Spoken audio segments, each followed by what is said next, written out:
You are allowed to reinvent yourself, and you are also allowed to not listen to that voice or the people that tell you you can't. We spend a lot of our time being conditioned, like being taught and told what to do, how to do it, when it makes sense to do it. And I feel like a lot of times we end up growing to a point where we crave change, crave something new, or to be somebody different.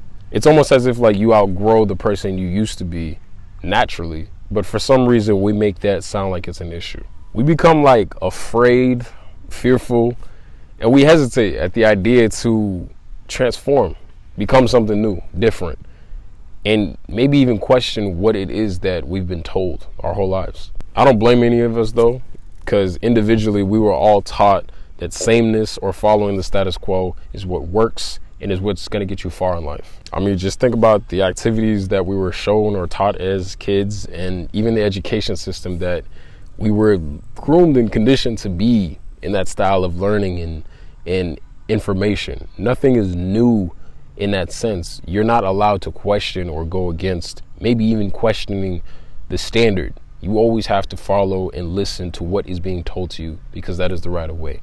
I mean, if you think about it, you graduate high school and then go to college. If you don't go to college, then your life and pretty much everything that is consistent of your life is summed up to be a loser, right?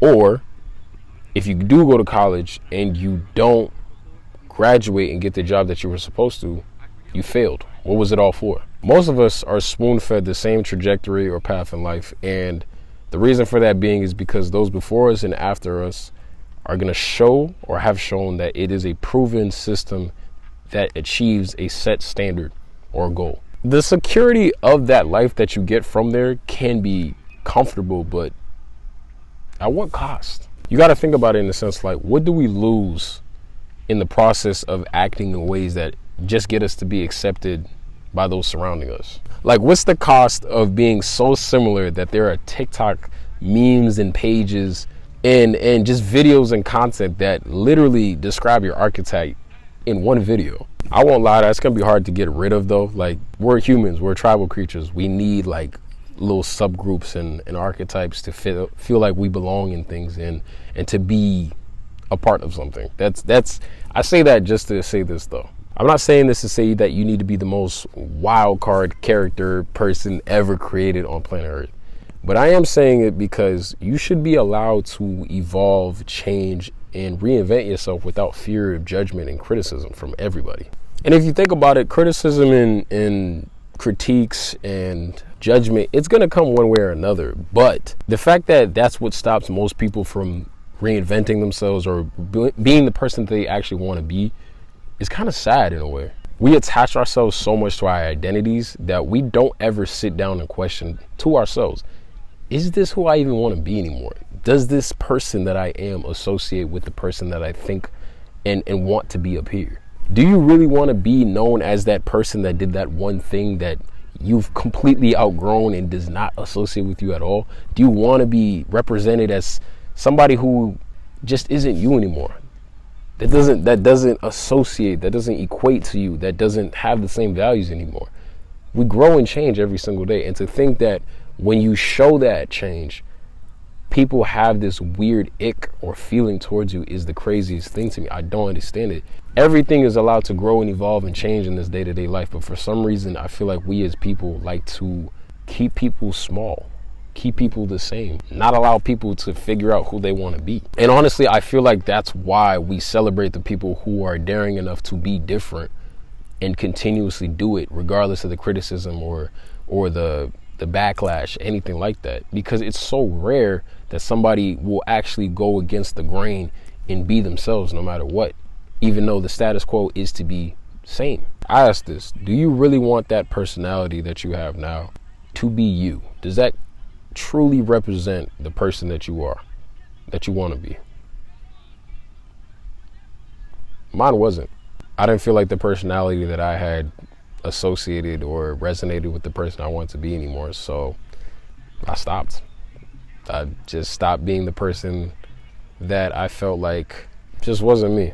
There's a lot of good qualities of that person that I had, but there's a lot of hiding and feeling like I needed to be this person to be accepted, or I couldn't have my true interests shown in the front facing because of criticism or fear or thinking I wasn't going to be cool for it. And I realized, would you rather be cool and feel like a loser to yourself, or would you feel like cool to yourself and maybe a loser to some?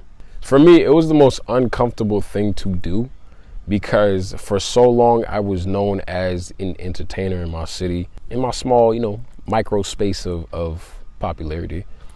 I was just known as the entertainment person, the person that did funny videos and pranks and skits and stuff like that. But I realized as I got older, even the content that I was consuming, that just wasn't even it. How was I creating things that I even personally just didn't like to watch? It made no sense to me.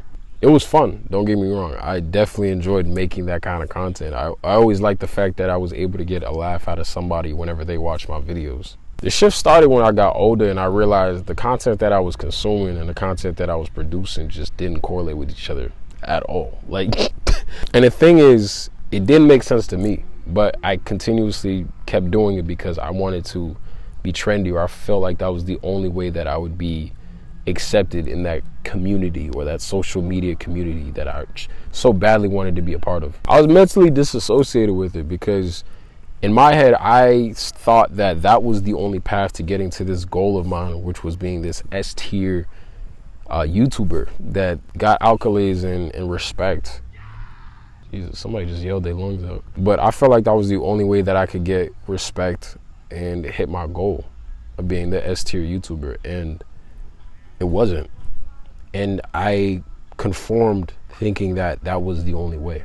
I just think about the fact that the content that I was consuming was improving yourself and intellectual content, while the content that I was producing was mindless. It got to a point where I didn't even want to watch my videos anymore. Not only just because I had edited and watched them all over, but it was just, I don't think I truly enjoyed the content anymore. For the past 6 months, I sat down and I thought about the kind of person that I wanted to be. Someone who did shit for clout, or someone who did shit to make an impact. I figured I had to reinvent myself, and with that, it costed me. And the cost was privating all of my videos and starting fresh and committing to that. I wanted to give my channel the feel of something new and not associated with what it used to be. And for me, that was very, very uncomfortable. I'm not gonna lie. Some of you might think, or somebody might think, that I might just be thinking too deeply into that. Privating and just restarting isn't that deep, but you got to think about the content and the things that I produced were over a span of 7 years.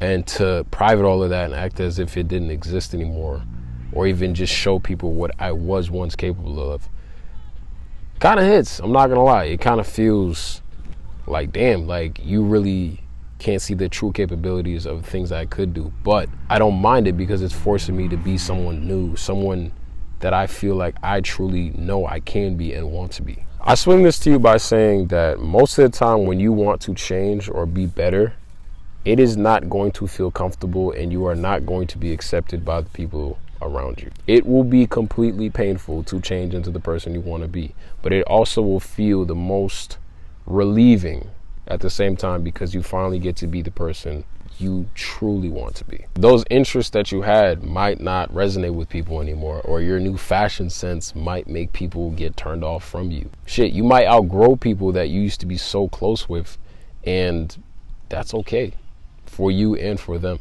You got to understand, if people don't appreciate you for who you are at your core, they don't appreciate you, and maybe it's better off that you're not with them. To grow, you're gonna have to outgrow and lose, sometimes a lot, and that is the necessary cost to becoming an evolved, if not transformed, version of yourself.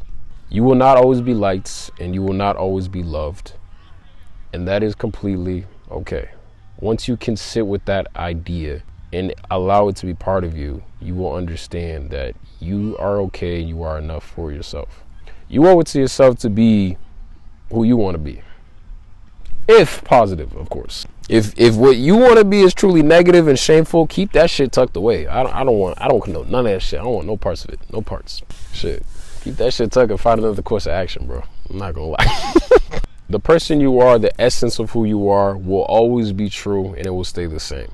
But the outer shells of you can always be shifted, and there can always be room for the person you want to be. Always recognize that and always remember that. For me personally, I no longer want clout for making videos about trending topics or just embarrassing people.